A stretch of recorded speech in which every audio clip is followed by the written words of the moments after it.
Hello friends, welcome to Life Prep. बेटा आज biotechnology principles and processes में we will cover polymerase chain reaction which is also called PCR. तो आज हम लोग पॉलीमरेज चेन रिएक्शन वाला लेक्चर करने वाले हैं। बेटा जस्ट प्रीवियस लेक्चर में हम लोगों ने अभी देखा आइसोलेशन ऑफ डीएनए, तो सेल से कैसे डीएनए निकालते हैं वो लेक्चर हम लोग जस्ट प्रीवियस अभी किए।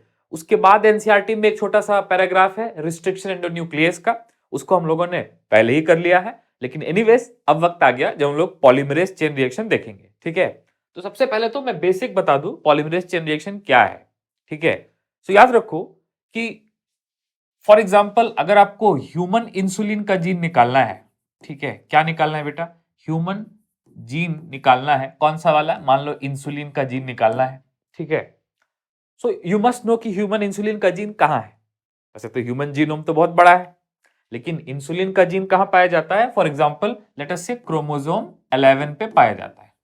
ठीक है, लेट अस से अब इस क्रोमोसोम से ह्यूमन इंसुलिन का जो जीन है वो पूरी क्रोमोसोम तो नहीं है, पूरी क्रोमोसोम तो बहुत बड़ी है, उसमें से एक स्पेशल फ्रेगमेंट होगा जिसको कट करेंगे। बेटा कैसे कट करेंगे, एंडोन्यूक्लियस से कट करेंगे। सो ह्यूमन इंसुलिन का जीन निकालने के लिए पहले तो वो क्रोमोसोम लेना पड़ेगा जिसपे ह्यूमन इंसुलिन का जीन है। नेक्स्ट उस क्रोमोसोम को भी पूरा नहीं बेटा, जो इंसुलिन का जीन है जो रफली रफली मान लो कि 1400 जो है वो बेस पेयर का होता है, उसको क्या करना पड़ेगा, उसके आसपास कट करना पड़ेगा। सो इवेंचुअली यहां पे वो कट कर दिया। नेक्स्ट उसके बाद आपको क्या मिल गया, इंसुलिन जीन वाला फ्रेगमेंट, लेट अस से इंसुलिन जीन का फ्रेगमेंट मिल गया। ठीक है, टेक्निक सुनो बेटा, सबसे पहले सेल के अंदर से डीएनए निकाला, और डीएनए में से वो क्रोमोसोम निकाला जिसमें इंसुलिन का जीन है। नेक्स्ट इंसुलिन का जीन का पोजीशन कौन से आर्म पे है, कितना बड़ा है, वो सब पहले से पता होना चाहिए। फिर उसको क्या किया, कट किया सेफली।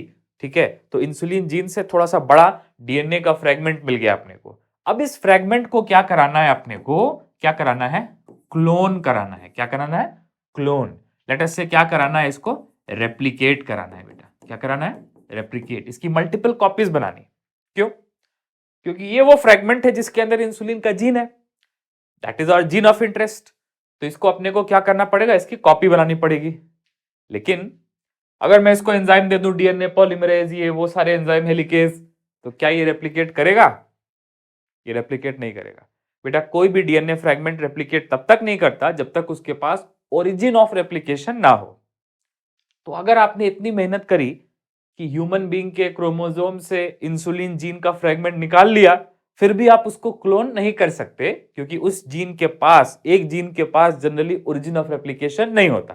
बेटा याद रखो, ह्यूमन की जो क्रोमोसोम है, इस क्रोमोसोम पे ओरिजिन ऑफ रेप्लिकेशन है, एटलीस्ट एक ओरिजिन ऑफ रेप्लिकेशन एक क्रोमोसोम पे है, लेकिन इंडिविजुअल जीन्स के पास ओरिजिन ऑफ रेप्लिकेशन नहीं है।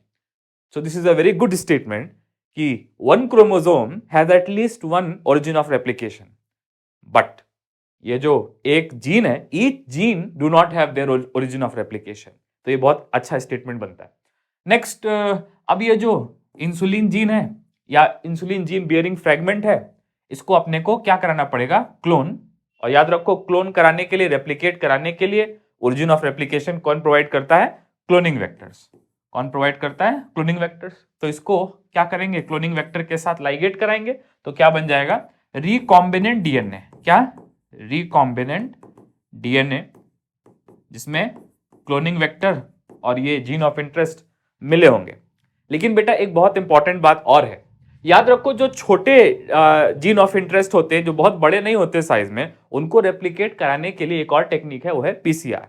ठीक है, चलो ठीक है, रिकॉम्बिनेंट डीएनए भी इससे ऐसे बना सकते हैं, लेकिन usually for smaller DNA fragments, for smaller DNA fragments, ठीक है बेटा, एनसीईआरटी में इसकी साइज तो नहीं लिखी, लेकिन मैं आपको लिख के दे देता।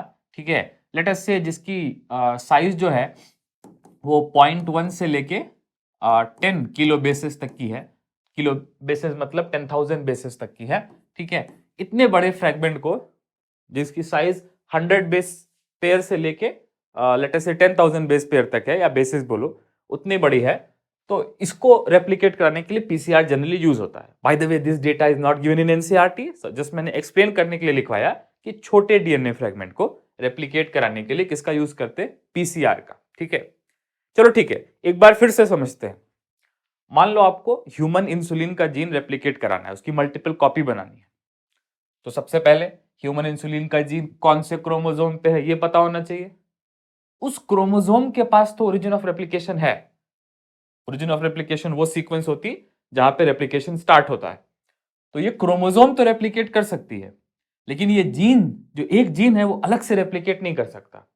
इसलिए क्रोमोसोम से वो जीन निकाला, ठीक है, और वो जीन निकालने के बाद वो जीन जो है, जो इंसुलिन जीन का फ्रेगमेंट है, उसको क्लोन कराने के एक तरीका तो ये है कि आप उसको किसी क्लोनिंग वेक्टर में डाल दो, और जैसे जैसे क्लोनिंग वेक्टर रेप्लिकेट करेगा वैसे वैसे वो क्लोन भी होता जाएगा। By the way, cloning vector जब मिल जाता है जीन ऑफ इंटरेस्ट से, तो उसको क्या बोलते हैं, रिकॉम्बिनेंट डीएनए। तो एक तो ये तरीका है कॉपी बनाने का।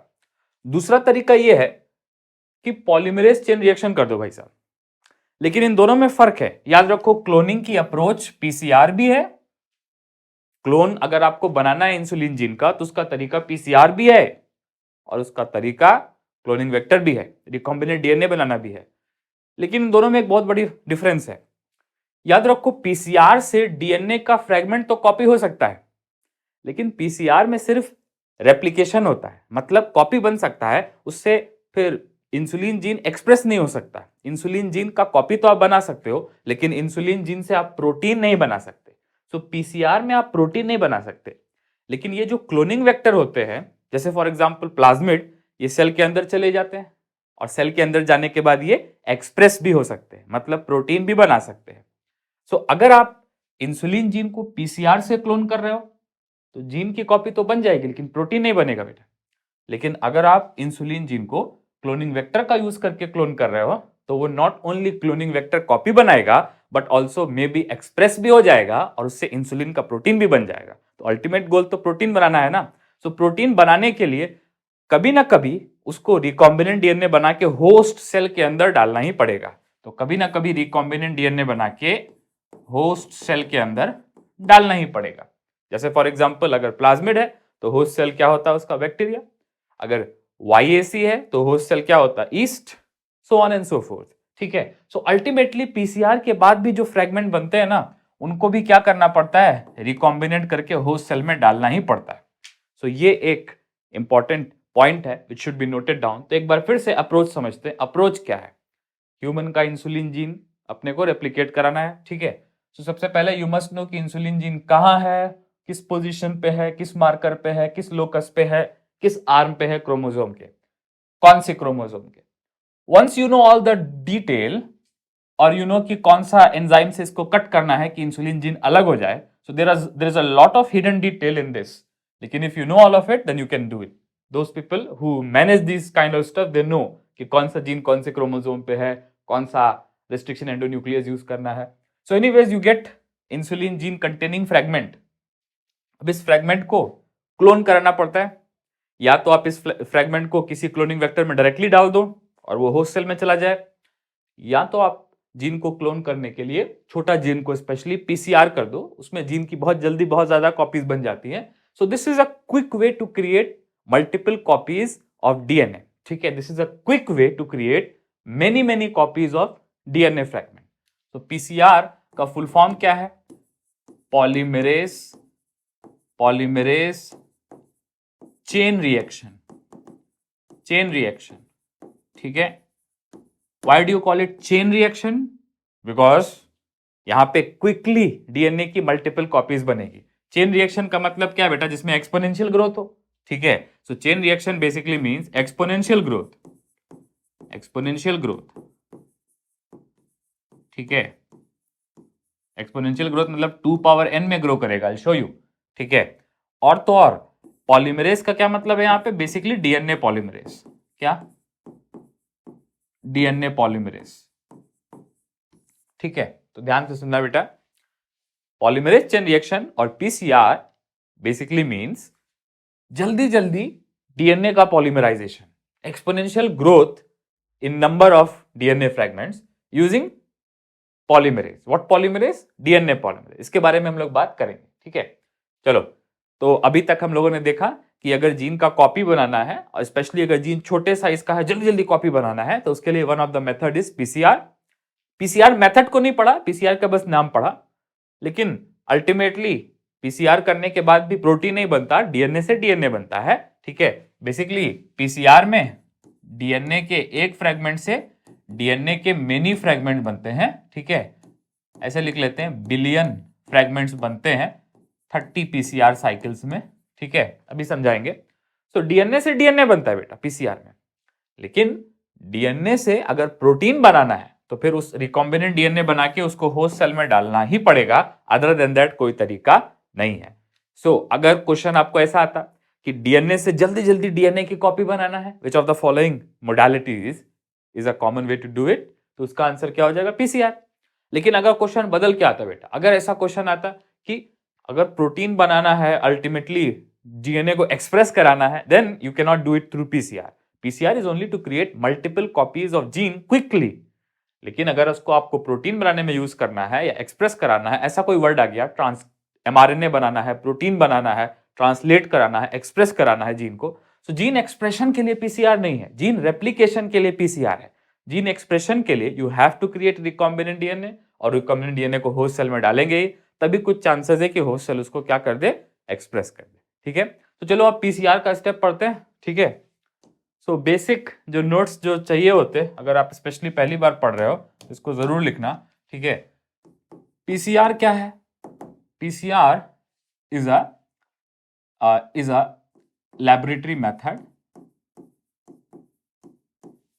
PCR is a laboratory method for DNA synthesis. ठीक है, क्या करना है इसमें? डीएनए को सिंथेसाइज करना है, ठीक है। और याद रखो, इसको डीएनए सिंथेसाइज करने के लिए एंजाइम लगते हैं। तो कैसा डीएनए सिंथेसिस है? एंजाइमेटिक। बेटा एंजाइमेटिक को केमिकल सिंथेसिस नहीं बोलते, बायोकेमिकल सिंथेसिस बोलते हैं। सो या तो आप इसको एंजाइमेटिक सिंथेसिस बोलो, या तो आप इसको बोलो बायोकेमिकल सिंथेसिस, ठीक है। सो पीसीआर क्या है? पीसीआर कुछ नहीं है। पीसीआर एक लैब के अंदर डीएनए को रेप्लिकेट कराने का तरीका है, लेकिन उसमें यूज नेचुरल एंजाइम्स ही होते हैं। It is not completely artificial, ठीक है। इसमें यूज क्या होते हैं? नेचुरल एंजाइम्स ही होते हैं, ठीक है। सो चलो अब पीसीआर देखो क्या है, मैं आपको डिटेल्स में बताता, ठीक है।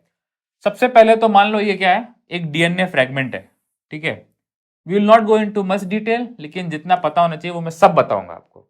आई will give you answers to why question, how questions, ठीक है ना। सो मान लो ये डबल स्टैंडर्ड डीएनए है बेटा, क्या है? We call it double standard DNA, ठीक है। अब ये एरोज आप समझते हो, हम लोगों ने मॉलिक्यूलर बेसिस चैप्टर में पढ़ा कि these are two polynucleotide chains of double standard DNA. ये डबल स्टैंडर्ड डीएनए है बेटा, ठीक है। सो पीसीआर में अपने को ये डबल स्टैंडर्ड डीएनए की कॉपी बनाना है। बेटा डबल स्टैंडर्ड डीएनए में क्या होती है? स्पेशल बेस पेयरिंग, जिसको हम लोग क्या बोलते हैं? कॉम्प्लीमेंटैरिटी। सो अगर इधर एडेनिन है तो इधर थाइमिन होगा, इधर गुआनिन है, इधर साइटोसिन होगा, एंड सो फोर्थ ना। इसको हम लोग क्या बोलते हैं? कॉम्प्लीमेंटैरिटी। याद करो, अगर इस लैडर लाइक स्ट्रक्चर का, डबल स्टैंडर्ड डीएनए का, दो वर्ड जो दिमाग में होना चाहिए वो क्या है? पहला वर्ड देखो, ये दोनों चेन्स कैसी हैं? Anti parallel. Double standard DNA की पहली खासियत क्या है? कि चेन्स कैसी हैं? Anti parallel. और दूसरा वर्ड यहाँ पे रैंडम पेयरिंग है या स्पेशल पेयरिंग है? बेटा स्पेशल पेयरिंग है, तो क्या बोलते हैं इसको? कॉम्प्लीमेंटैरिटी। सो डीएनए की दो ही खास बातें हैं जो बहुत अच्छी हैं। वो पहली खास बात क्या है? एंटी पैरेलल स्ट्रैंड्स, और दूसरी खास बात क्या है? कॉम्प्लीमेंटैरिटी। चेन्स आर एंटी पैरेलल, देखो एक ऊपर वाली 3 to 5 है और नीचे वाली लेफ्ट से राइट में 5 to 3 है, ठीक है। सो सबसे पहले तो ये अपना डबल स्टैंडर्ड डीएनए है। याद रखो, ये डीएनए फ्रेगमेंट बहुत बड़ा नहीं होना चाहिए। ये डीएनए फ्रेगमेंट 100 से लेके 10,000 बेस पेयर तक का होना चाहिए। उससे बड़ा अगर होगा तो पीसीआर कॉम्प्लिकेट हो जाता है, ठीक है। सो ये डीएनए फ्रेगमेंट है, जनरली स्मॉल साइज का है। बिलीव मी और नॉट, 10,000 को हम लोग स्मॉल बोलते हैं जेनेटिक्स में, ठीक है, because DNA fragment can be million और बिलियंस ऑफ बेस पेयर्स, ठीक है ना। सो कोई बात नहीं, ये स्मॉल साइज का डीएनए फ्रेगमेंट है। अब सबसे पहला जो स्टेप है पीसीआर का वो है डीनेचुरेशन। क्या बेटा, स्टेप 1 क्या है? पॉलीमरेज चेन रिएक्शन का स्टेप 1 क्या है? डीनेचुरेशन। डीनेचुरेशन, डीनेचुरेशन का मतलब है डीएनए को मेल्ट कर देना। क्या कर देना? डीएनए को मेल्ट कर देना। DNA melting basically means liquid phase नहीं, डीएनए क्या हो जाएगा? डबल स्टैंडर्ड से सिंगल स्टैंडर्ड, बस उसी को क्या बोलते हैं? डीएनए को क्या कर देना? मेल्ट कर देना। ध्यान से सुना मेरी बात। स्टेप 1 इज डीनेचुरेशन या डीएनए मेल्टिंग। अब डीएनए मेल्ट कैसे होगा? कोई भी चीज जनरली मेल्ट वर्ड किसके लिए यूज होता है? थर्मल मेल्टिंग के लिए। So you increase the temperature and DNA will eventually melt. इसमें टेम्परेचर 90s में ले जाते हैं। कहां ले जाते हैं? 90s में ले जाते हैं। ठीक है, so let me bring straight NCERT diagram और वहां मैं आपको शो करता। ठीक है, सबसे पहले क्या है देखो, ये डबल स्टैंडर्ड डीएनए जिसको आपको क्या करना है? कॉपी बनाना है। कॉपी बनाने क्या बोलते हैं? एम्पलीफाई करना है। ठीक है, मोर कॉपीज बनाना है। So you start with double standard DNA. NCERT ने ऊपर वाले को 5 to 3 लिया, नीचे वाले को 3 to 5 लिया। ऐसा करता हूं, मैं भी वही कर देता हूं। ठीक है, so it does not matter कि कौन सा वाला क्या है। ठीक है, लेकिन एनसीईआरटी से एकदम सेम टू सेम हो जाए इसलिए मैं भी वही कर देता जो एनसीईआरटी ने किया है। ठीक है, तो ऊपर वाला क्या हो गया? 5 to 3 और ये नीचे वाला क्या हो गया? 3' to 5'। डज नॉट मैटर कौन सा वाला क्या है। ठीक है, सो ऐसा कर दिया। अब जब डीएनए को मेल्ट करोगे आप 90 to 95 डिग्री सेल्सियस के रेंज में मेल्ट करते। ठीक है, 90 to 95 डिग्री सेल्सियस के रेंज में मेल्ट करते, ऑप्टिमली 93 92 के आसपास। Does not matter. ठीक है, एनसीईआरटी में वैल्यू नहीं दी, बस ये दिया है कि हीट ट्रीटमेंट देते हैं। क्या करते हैं? Thermal melting. Thermal melting. तो ये जो डबल स्टैंडर्ड डीएनए है ये हाइड्रोजन बॉन्ड ब्रेक हो जाएगी और ये क्या हो जाएगा? सिंगल स्टैंडर्ड डीएनए हो जाएगा। तो ये जो डबल स्टैंडर्ड डीएनए है इसके ऊपर क्या लिखा है एनसीईआरटी ने? टू बी एम्पलीफाइड, जिसकी आपको कॉपी बनानी है। ये जो डबल स्टैंडर्ड डीएनए है to be copied, to be replicated, इसका क्या हो जाएगा? ये अलग हो जाएगा। ठीक है, तो ये एक स्टैंड अलग और ये दूसरा स्टैंड थोड़ा अलग। तो now this is single standard DNA segment and this is single standard DNA complementary segment. ठीक है, ये देखो 5' to 3' और ये वाला 3' to 5'। नोटिस करो। नेक्स्ट, अब बेसिकली इसमें क्या हुआ? डीनेचुरेशन में कौन सी बॉन्ड ब्रेक हुई? क्या डीनेचुरेशन में फॉस्फोडाइस्टर बॉन्ड ब्रेक हुई? नहीं, डीनेचुरेशन में तो सिर्फ ये डबल स्टैंडर्ड बॉन्ड ब्रेक हुई ना, मतलब हाइड्रोजन बॉन्ड ब्रेक हुई ना। सो डीनेचुरेशन में हम लोग बेसिकली क्या करते हैं? Breaks hydrogen bond. ठीक है, ब्रेक्स हाइड्रोजन बॉन्ड। और हाइड्रोजन बॉन्ड का क्या होता है? हाइड्रोलिसिस होता है क्या, या फिर बस थर्मलाइजेशन होता है? तो थर्मलाइजेशन, जस्ट थर्मलाइजेशन, कोई ब्रेकडाउन मतलब कोई हाइड्रोलिसिस, कुछ जुड़ता कुछ ऐड होता नहीं है। No reagent is required, just heat is enough to break hydrogen bond because hydrogen bond is non covalent bond. ठीक है ना, सो ये जो हाइड्रोजन बॉन्ड है टूट जाती है। रिमेंबर ये नॉन कोवेलेंट बॉन्ड है, hydrogen bond is non covalent bond, so no hydrolysis, hydrolysis नहीं होता बेटा। ठीक है, तो अगर कहीं ऐसे लिखा है कि डीनेचुरेशन में हाइड्रोजन बॉन्ड का हाइड्रोलिसिस होता है, दिस इज रॉन्ग। क्योंकि हम लोगों ने बायोमोलिक्यूल चैप्टर में पढ़ा कि सारे बॉन्ड का हाइड्रोलिसिस नहीं होता। हाइड्रोलिसिस सिर्फ हाइड्रोलाइजेबल बॉन्ड्स का होता है, जैसे फॉस्फोडाइस्टर, ग्लाइकोसिडिक, ये वो। ठीक है, so remember not hydrogen bond non covalent bond है ना, इसमें हाइड्रोलिसिस नहीं होता। सो बेसिकली स्टेप 1 डीनेचुरेशन क्या है? इसको बोलते हैं डीएनए मेल्टिंग। थर्मल साइक्लिंग में मतलब हीट देने से ये डबल स्टैंडर्ड डीएनए सिंपली अलग हो जाएगा, given you provide enough heat. अगर इससे ज्यादा दोगे, फॉर एग्जांपल अगर आप 400 500 डिग्री सेल्सियस दे दोगे तो उससे कोवेलेंट बॉन्ड भी डैमेज हो जाएगी। लेकिन ये जो 90-95 है ये आइडियल टेम्परेचर है, क्योंकि इस टेम्परेचर पे हाइड्रोजन बॉन्ड तो ब्रेक होती है लेकिन बाकी दुनिया भर की N glycosidic, phosphodiester, phosphoester break नहीं होती। So covalent bonds are preserve, covalent bond बच जाते हैं और नॉन कोवेलेंट हाइड्रोजन बॉन्ड ये अलग हो जाते हैं। ठीक है, so hydrogen bond is temperature sensitive, तो डीनेचुरेशन में हाइड्रोजन बॉन्ड ब्रेक हो जाती, नॉन कोवेलेंट हाइड्रोजन बॉन्ड याद रखो हाइड्रोलिसिस से नहीं थर्मलाइजेशन से ब्रेक हो जाती है। सो डीनेचुरेशन स्टेप 1 के बाद क्या मिल गया आपको? ये मिल गया। ये क्या है? डीएनए फ्रेगमेंट है। अब ये डीएनए फ्रेगमेंट को रेप्लिकेट कराना है। क्या कराना है? रेप्लिकेट। याद रखो, रेप्लिकेट कराने के लिए तो इसके पास ओरिजिन ऑफ रेप्लिकेशन होना चाहिए ना। क्या होना चाहिए? Origin of replication. लेकिन ना यहां है ना यहां है। There is no origin of replication. तो आखिर ये रेप्लिकेट करेगा कैसे? तो याद रखो, ओरिजिन ऑफ रेप्लिकेशन का जो काम है वो ये है कि हेलिकेज को और क्या बोलते हैं पॉलीमरेज को लोड कराना। मतलब ओरिजिन ऑफ रेप्लिकेशन जहां रहता है वहीं पे हेलिकेज आता है, वहीं पे जो आरएनए प्राइमेज है वो आता है और आरएनए प्राइमर लगाता है।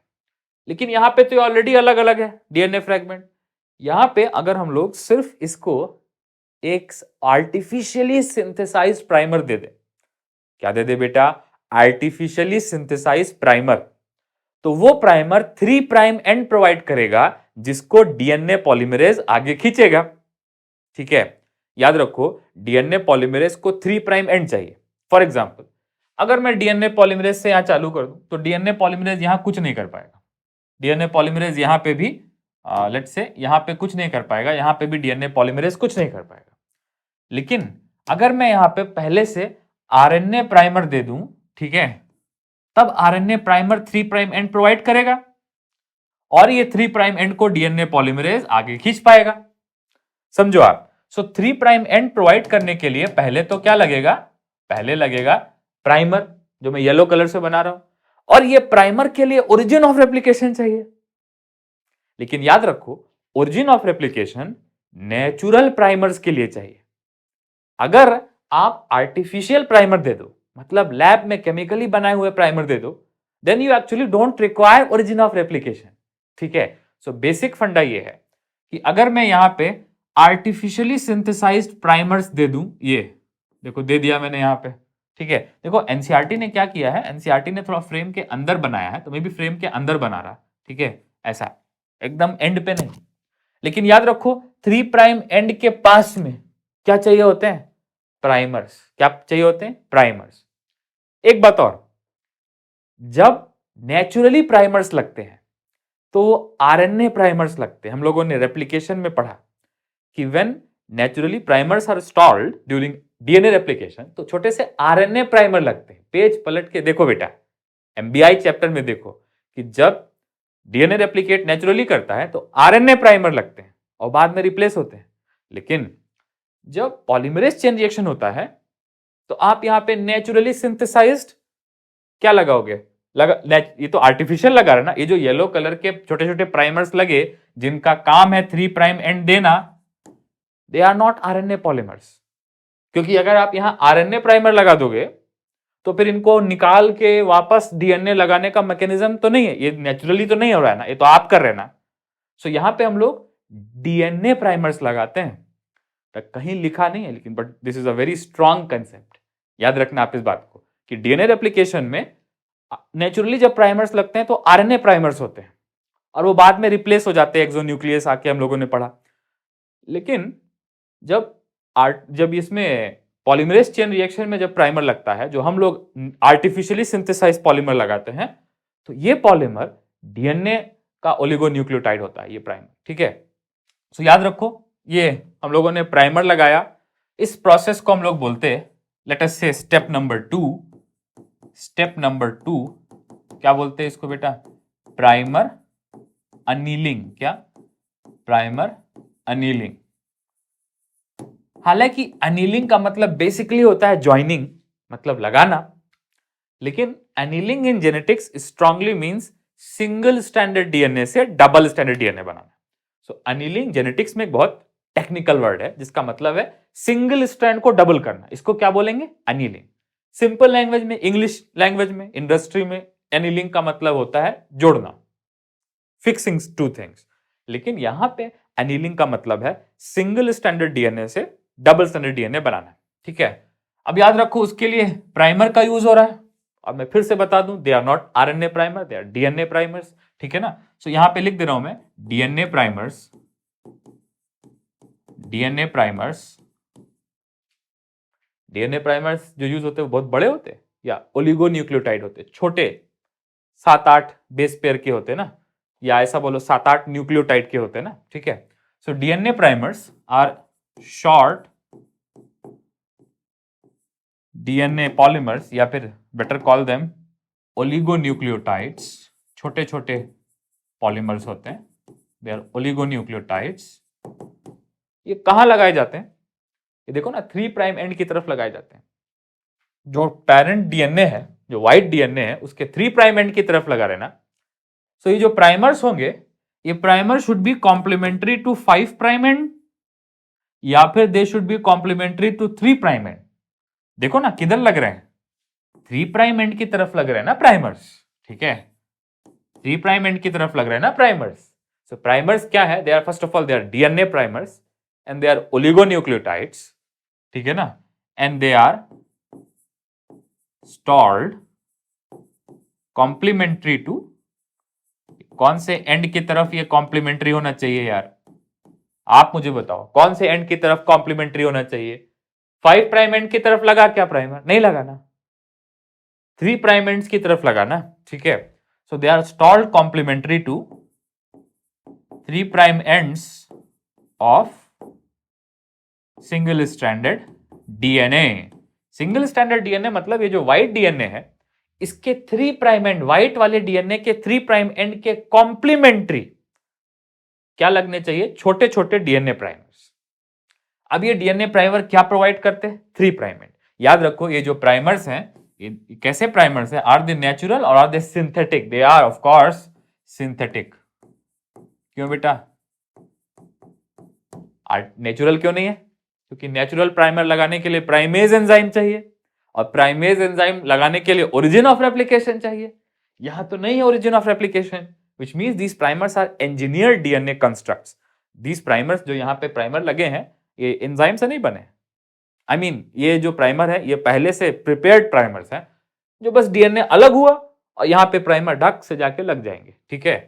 सो एक बार फिर से देखो, सबसे पहला जो स्टेप है पॉलीमरेज चेन रिएक्शन में, I am keeping it slow because this is technical. तो पहला स्टेप क्या है पीसीआर का? पीसीआर का पहला स्टेप ये है कि जो डबल स्टैंडर्ड डीएनए जो आपको कॉपी करना है, उसको आप क्या करो? थर्मलाइज कर दो। Just thermalise it, which means denature कर दो। डीनेचर मतलब मेल्ट कर दो। मेल्ट मतलब हाइड्रोजन बॉन्ड को ब्रेक कर दो। हाइड्रोलिसिस नहीं बेटा, ब्रेक कर दो, ठीक है। सो डबल स्टैंडर्ड डीएनए से क्या बन जाएगा? Melted DNA, which is single standard DNA. एक डीएस डीएनए से 2 एसएस डीएनए मिल जाएंगे। Now you have this SS DNA. अब सेकेंड स्टेप क्या है? प्राइमर जोड़ दो। जोड़ दिया प्राइमर, तो इससे क्या हो गया? प्राइमर एनीलिंग, ठीक है। अब याद रखो, बार बार जब पीसीआर होता है, सो बार बार ये प्राइमर्स लगते हैं। तो प्राइमर सिंथेसाइज करना भी एक कला है, एक आर्ट है, ठीक है। So this primer annealing is second step, जिसमें क्या हो रहा है? जिसमें डीएनए प्राइमर्स लग रहे हैं। DNA primers are, these ones are synthetic. और ये कहां लग रहे हैं? दे आर ओलिगो, पहली बात तो ये छोटे होते हैं, सो दे आर ओलिगोन्यूक्लियोटाइड्स। और ये कहां लग रहे हैं? कॉम्प्लीमेंट्री डीएनए के 3 प्राइम एंड्स की तरफ लग रहे हैं। अगर आपको ये नहीं दिख रहा तो आपको शायद एनसीईआरटी में दिख जाए कि देखो ये प्राइमर्स किस तरफ लग रहे हैं? ओरिजिनल डीएनए के 3 प्राइम की तरफ लग रहे हैं। ओरिजिनल डीएनए के 5 प्राइम की तरफ नहीं लग रहे। और इस प्रोसेस को क्या बोलते हैं? एनीलिंग। देखो सबसे पहले क्या किया? डीएस डीएनए लिया और उसको हीट किया, थर्मलाइज किया, हाइड्रोजन बॉन्ड ब्रेक हो गई, मेल्ट हो गया डीएनए। अब मेल्टेड डीएनए पे प्राइमर लगा रहे हैं, ठीक है। ऑफ कोर्स ये प्राइमर लगाते वक्त टेम्परेचर को अब कम कर देना पड़ेगा। तो अब सेकेंड स्टेप में डीनेचुरेशन नहीं बेटा, डीनेचुरेशन हो गया। डीनेचुरेशन फर्स्ट स्टेप में हो गया। अब जब सेकेंड स्टेप है, temperature should be brought back to, थोड़ा सा नॉर्मल टेम्परेचर पे वापस लाना पड़ेगा, ठीक है। नाउ अब क्या करना पड़ेगा? अब इसको ट्रीटमेंट देना पड़ेगा किस एंजाइम से? Taq polymerase. लेकिन ऑफ कोर्स टैक पॉलीमरेज काम अभी कर रहा है, लेकिन देते समय ये हाई टेम्परेचर पे ही उसमें सोल्यूशन में ऐड करना पड़ेगा। तो ये टैक पॉलीमरेज एक तरह का डीएनए पॉलीमरेज है जो कि थर्मोस्टेबल है, ठीक है। अब मैं आपको समझाता हूं क्या करना है। देखो सबसे पहले क्या हुआ? सबसे पहले डीएस डीएनए को हिट किया, तो डीएस डीएनए क्या बन गया? एसएस डीएनए, डबल से सिंगल। अब वो जो एसएस डीएनए है उसमें क्या जोड़ दिया? प्राइमर। प्राइमर का एक ही काम है बेटा, क्या प्रोवाइड करना? 3 प्राइम एंड। क्यों? क्योंकि ये जो 3 प्राइम एंड है इसको आगे कौन खींचेगा? डीएनए पॉलीमरेज, ठीक है। तो चलो अब ध्यान से देखो कि क्या होगा। अब हम लोग धीरे धीरे बिना कुछ बोले थर्ड स्टेप पे आ रहे हैं। चोरी चोरी चुपके चुपके। ये किस पे आ गए हम लोग, देखो अब थर्ड स्टेप पे आ गए। सो थर्ड स्टेप में I am starting with exact same condition which is in second step, ठीक है। तो वहां से शुरू कर रहे हैं, ठीक है। अब हम लोग किस पे आ चुके हैं, स्टेप नंबर 3 पे लेटस से, ठीक है।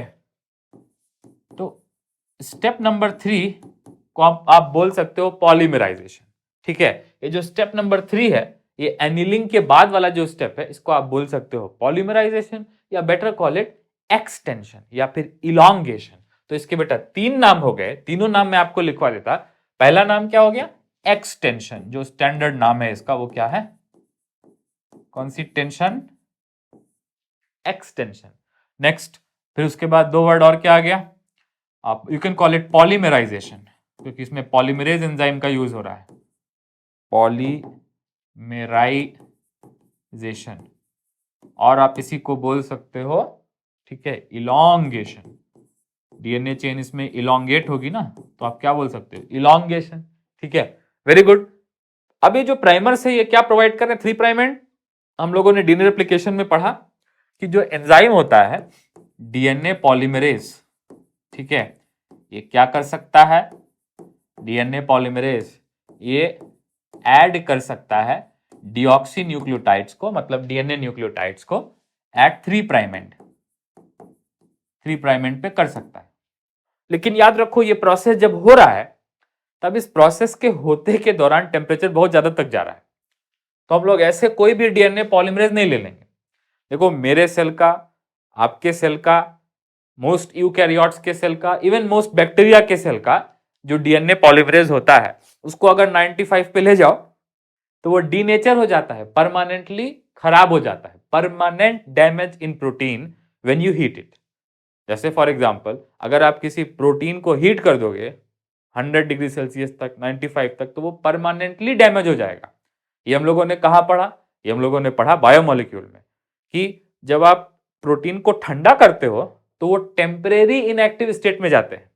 लेकिन अगर आप उसको हाई टेम्परेचर पे ले जाते हो, when you treat proteins with high temperature, तो उस केस में वो परमानेंट डैमेज हो जाते हैं। उसको परमानेंट डैमेज होने को क्या बोलते हैं, denaturation. So proteins can become denatured, proteins get denatured when you treat them with high temperature.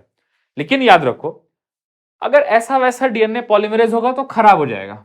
लेकिन यहां पे हम लोग कौन सा डीएनए पॉलीमरेज लेते, जो खराब ना हो, मतलब कैसा डीएनए पॉलीमरेज लेते, थर्मोस्टेबल डीएनए पॉलीमरेज, जो हाई टेम्परेचर पे भी स्टेबल रहे, उसको क्या बोलते हैं, थर्मोस्टेबल डीएनए पॉलीमरेज। कौन सा डीएनए पॉलीमरेज है जो हाई टेम्परेचर पे एक्टिव रहता या खराब नहीं होता, उसका नाम है टैक पॉलीमरेज। क्या नाम है बेटा, टैक पॉलीमरेज। ये है तो DNA polymerase but it is called Taq polymerase. क्यों इसको बोलते हैं टैक पॉलीमरेज, क्योंकि ये एक बैक्टीरिया से निकलता है जो थर्मोफिलिक बैक्टीरिया है, उसका नाम है थर्मस एक्वेटिकस, थर्मस एक्वेटिकस। तो चलो मेरी बात को ध्यान से सुनो। एक बैक्टीरिया होता है जो थर्मोफिलिक है, जिसको बहुत ज्यादा हीट पसंद है, वो बैक्टीरिया कौन था, थर्मस एक्वेटिकस। ये बैक्टीरिया के अंदर जो डीएनए पॉलीमरेज पाया जाता है वो थर्मोस्टेबल होता है, मतलब इसका डीएनए पॉली, ये बैक्टीरिया हाई टेम्परेचर में रहता ना, तो इसका डीएनए पॉलीमरेज भी हाई टेम्परेचर पे ही काम करता है, ठीक है।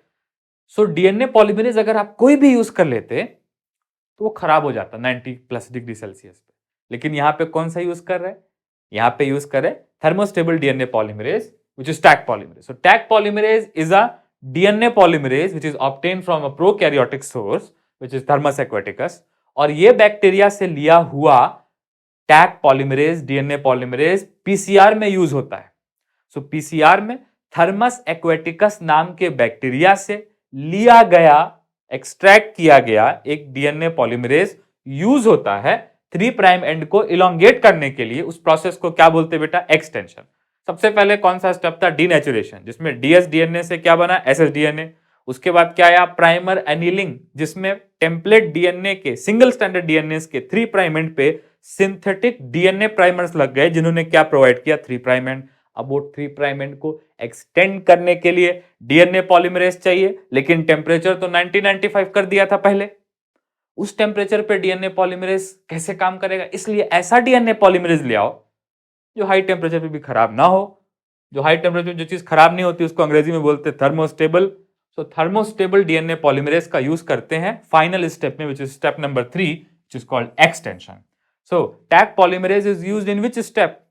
डीनेचुरेशन में नहीं, प्राइमर एलीनिंग में नहीं, ओनली इन स्टेप नंबर 3 जो है एक्सटेंशन। ठीक है, तो अब क्या होगा, अब न्यूक्लियोटाइड्स का यूज करके, बेटा can you tell me, ribonucleotides का यूज होगा या डीऑक्सी राइबोन्यूक्लियोटाइड्स का यूज होगा? ऑफ कोर्स यहाँ पे डीएनए बना रहे, आरएनए बना रहे होते तो राइबोन्यूक्लियोटाइड्स का यूज होता, डीएनए बना रहे तो डीऑक्सी राइबोन्यूक्लियोटाइड्स का यूज होगा। ठीक है, सो यहाँ पे सिर्फ टैग पॉलीमरेज नहीं लगेगा, इसमें आपको डीऑक्सी राइबोन्यूक्लियोटाइड्स भी लगेंगे। So I am writing here plus deoxy nucleotides या डीऑक्सी बेटर राइबोन्यूक्लियोटाइड्स, मतलब डीएनए न्यूक्लियोटाइड्स लगेंगे।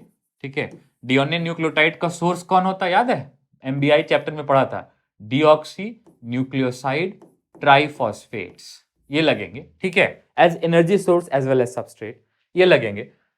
और यहां पे लगते लगते लगते 3 प्राइम एंड बढ़ जाएगा, और यहां पे भी लगते लगते लगते 3 प्राइम एंड बढ़ जाएगा।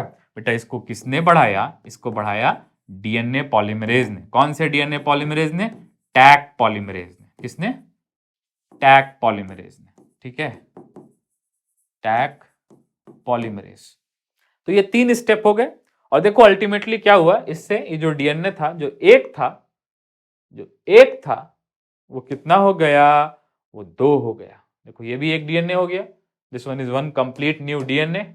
ठीक है, this one is the other copy of complete new DNA. तो एक से कितने हो गए? 2। एक से 2 हो गए तो आप क्या बोलोगे? रेप्लिकेट हो गए। तो एक बार फिर से मैं बहुत शॉर्ट में आपको बताता हूं, what are the steps of PCR. सबसे पहला स्टेप क्या है? You start with double stranded DNA. तो ये डीएनए क्या है? DS DNA. स्टेप नंबर 1 में इसको क्या देते हैं? हीट, मतलब थर्मलाइज करते हैं। सो ये डबल स्टैंडर्ड डीएनए से क्या बन जाता है? Single standard DNA. अब स्टेप नंबर 2 में इसमें प्राइमर जोड़ते हैं। याद रखो, प्राइमर सिंथेटिक डीएनए होते हैं जो कि 3 प्राइम एंड की तरफ जुड़ते हैं। प्राइमर जुड़ गए, अब इसके बाद स्टेप नंबर 3 में टैग पॉलीमरेज देते हैं। ठीक है, और प्लस डीऑक्सी न्यूक्लियोसाइड ट्राइफॉस्फेट्स देते हैं as a source of deoxy nucleotides. ठीक है, तो ये 2 चीजें लगती हैं, डीएनए पॉलीमरेज, टैग पॉलीमरेज भी, और सबस्ट्रेट भी, जो कि क्या है? डीऑक्सी न्यूक्लियोसाइड ट्राइफॉस्फेट या फिर डीएनए न्यूक्लियोटाइड, डोनर्स। अब उसके बाद यहाँ पे ये वाला जो स्ट्रैंड है जिसकी हालत ऐसी है, ये भी एक्सटेंड हो जाएगा, और ये जो नीचे वाला स्ट्रैंड है जिसकी हालत कुछ ऐसी है, ये भी क्या हो जाएगा? एक्सटेंड हो जाएगा। सो देखो, you started with 1 and you got 2, मतलब एक साइकिल में 1 से 2 हो गए। अब इसका फिर से करोगे तो ये वाला भी 2 बना दे और ये वाला भी 2 बना देगा। ठीक है, तो हर बार ये तो एक्सपोनेंशियली ग्रो कर रहा है ना। तो बेसिकली कैसे ग्रो कर रहा है? पीसीआर में नंबर ऑफ फ्रेगमेंट्स कैसे ग्रो करते? 2 पावर n, वेयर n क्या है? n is equal to number of PCR cycles या फिर नंबर ऑफ थर्मल साइक्लिंग्स। ठीक है, नंबर ऑफ थर्मल साइक्लिंग्स। बेटा याद रखो कि लास्ट स्टेप में आपको ऑफ कोर्स आगे के स्टेप में डीएनए को कूल करना पड़ेगा, वरना ये डीएनए जुड़ेगा ही नहीं ना। अरे डीएनए को वापस कूल करना पड़ेगा ना। सो एक बार शुरू में आप हीट कर रहे हैं, बाद में यहाँ पे क्या कर दे रहे हैं? कूल भी तो कर दे रहे हैं ना। अगर हीट करोगे तो डबल कैसे रहेगा? सिंगल ही रहेगा ना यार। ठीक है, सो ये डीएनए इज फर्स्ट, मतलब पहले इसको हीट कर रहे हैं पीसीआर में, फिर इसको कूल कर रहे हैं। तो हीटिंग कूलिंग की क्या हो गई? थर्मल साइक्लिंग हो गई ना। सो जितने भी थर्मल साइक्लिंग्स हैं या फिर जितने भी पीसीआर साइकिल्स हैं, वो 2 पावर n के फॉर्म में ग्रो करेगा। मतलब 5 पीसीआर साइकिल में 1 से बढ़ के 2 पावर 5 मतलब 35 हो जाएगा। इमेजिन करो अगर आप 30 साइकिल्स कर रहे हैं, क्या कर रहे हैं? 30 साइकिल्स, तो कितना ग्रो करेगा? 2 पावर 30। कितना ग्रो करेगा? 2 power 30। 2 power 30 is a huge number. और अगर ऐसे बड़े नंबर्स हो तो ये तो कैलकुलेटर ही बता सकता है व्हाट इज 2 पावर 30। ठीक है, so I will try to do it. Hey Siri, what is 2 raise to the power 30? ठीक है, so 2 raise to the power 30 is a very big number. ये कितना आ रहा है?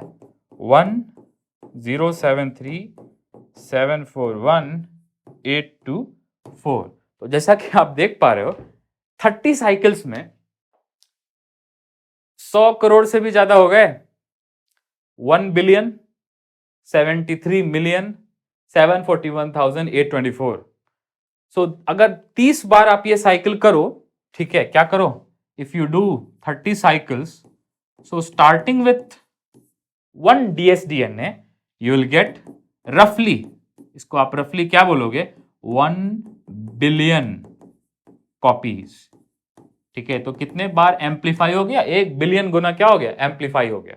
तो शुरुआत में तो एक था, ठीक है, लेकिन बेटा इसमें एक बहुत बड़ी शॉर्टकमिंग ये है कि पहली बात तो ये शॉर्ट फ्रेगमेंट्स को होता है, बहुत बड़े डीएनए फ्रेगमेंट को पीसीआर नहीं कर सकते। दूसरी बात कि इसमें दो चीजें हैं जो एज सबस्ट्रेट बहुत हार्ड है टू मेक। पहला क्या है, ये जो प्राइमर्स, बार बार क्या चाहिए होंगे, उतने ही सारे डीएनए प्राइमर्स भी तो चाहिए होंगे। So again and again you require this primers. हर बार जब एक साइकिल हो रहा तो 2 प्राइमर यूज हो रहे ना, आई मीन यहां पे 2 यूज हो रहे, लेकिन जब आप 29 साइकिल में होगे तो इसका आधा तो प्राइमरी लग जाएगा ना। ठीक है, सो कहने का मतलब you require lots and lots of these primers which will eventually become limiting, और you also require lots and lots of substrates. ठीक है, सो याद रखो कि PCR is a good technique, लेकिन इसमें दो शॉर्टकमिंग है कि बार बार क्या चाहिए, DNA primers which are hard to engineer, और क्या चाहिए, ढेर सारे इसमें न्यूक्लियोसाइड ट्राइफॉस्फेट्स चाहिए as source of DNA nucleotides, और इसमें टैग पॉलीमरेज चाहिए। तो ये सारी चीजें इसकी एक दो शॉर्टकमिंग है कि छोटा डीएनए होना चाहिए, और लेकिन इसके पॉजिटिव पॉइंट्स भी हैं। It's a very very quick process, बहुत जल्दी आप एक डीएनए से 1 बिलियन कॉपीज बना सकते हो। So it has its pros and cons, लेकिन it has generally more pros than cons, so it is a very industry standard process. बेटा इसी पीसीआर का एक वेरिएंट है जिसको बोलते हैं आरटीपीसीआर। उसमें एक दूसरा एंजाइम यूज करते हैं स्लाइटली लोअर टेम्परेचर पे, वो एंजाइम होता है रिवर्स ट्रांसक्रिप्टेज। उसमें आरएनए से यूज करके कॉम्प्लीमेंट्री डीएनए बनाते हैं। बट याद रखो वो भी बेसिक फंडा यही है, RTPCR is very similar to PCR, but there are obviously details which are not part of our syllabus, तो मैं आरटीपीसीआर आपको नहीं बता रहा। सुना होगा ना, RTPCR is used for amplification of viral antigen, और वायरल जो टेस्ट है डिटेक्शन में, स्पेशली कोविड-19 में, उसमें आरटीपीसीआर का बहुत यूज होता था, हाईली सेंसिटिव टेस्ट।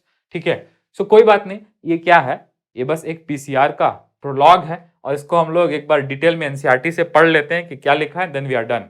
सो देखो ना, 30 साइकिल्स में 1 बिलियन टाइम कैसे बढ़ गया, 2 power 30, I have shown you the number. ठीक है, नेक्स्ट अब देखो पीसीआर के बारे में क्या लिखा है, देखो क्या लिखा है, हेडिंग कितनी प्यारी है, हेडिंग है amplification of gene of interest. मैंने क्या बोला, इंसुलिन जीन का कॉपी बनाना है, कॉपी बनाने को क्या बोलते हैं, amplification. Amplification of gene of interest, PCR stands for polymerase chain reaction. इस रिएक्शन में मल्टीपल कॉपीज बनती है डीएनए फ्रेगमेंट की, और कैसे बनती है, याद रखो सेल के अंदर नहीं होता पीसीआर, इन विट्रो हुआ ना, सो it is in vitro gene amplification. PCR is in vitro gene amplification, जिसमें क्या इन्वॉल्व है, थर्मल साइक्लिंग, जिसमें क्या इन्वॉल्व है, सिंथेटिक डीएनए प्राइमर्स, जिसमें क्या इन्वॉल्व है, बार बार थर्मोस्टेबल डीएनए पॉलीमरेज से एक्सटेंशन। ठीक है, तो ये सारी चीजें, what are the steps, there are 3 steps. Number 1 denaturation, annealing, extension.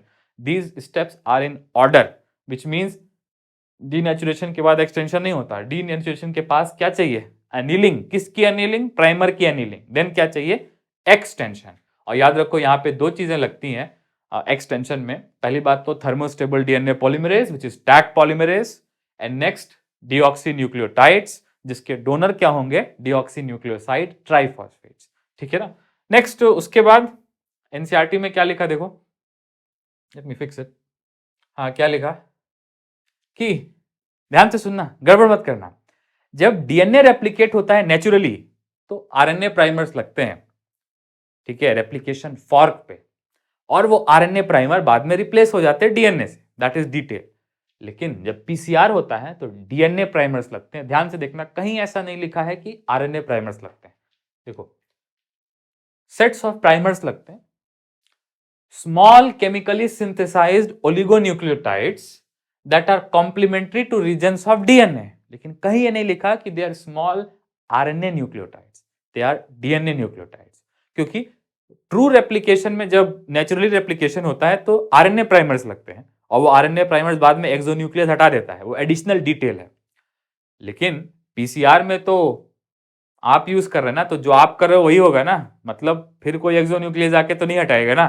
So you have to do with DNA primers. And DNA primers जैसा कि क्या लिखा है, that are complement, they are chemically synthesized, they are synthetic, they are not biochemical ones, they are not enzymatic ones, they are chemically synthesized DNA nucleotides. So I will highly suggest you, मैं आपसे अनुरोध करता हूं, request करता हूं कि chemically synthesized oligonucleotide को आप अंडरलाइन करके लिख लो, ठीक है ना. सिंथेटिक डीएनए,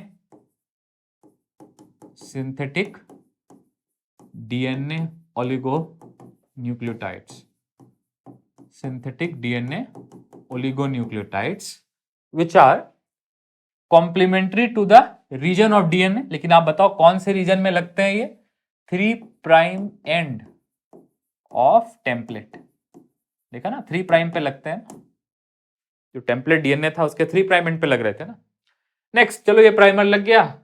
अब प्राइमर क्या प्रोवाइड करेगा? 3' end उसको डीएनए पॉलीमरेज एक्सटेंड करेगा. So the enzyme DNA polymerase x tends, मतलब इलोंगेट्स प्राइमर्स. कौन से एंड को आगे बढ़ाता है? 5' end, यूजिंग न्यूक्लियोटाइड्स.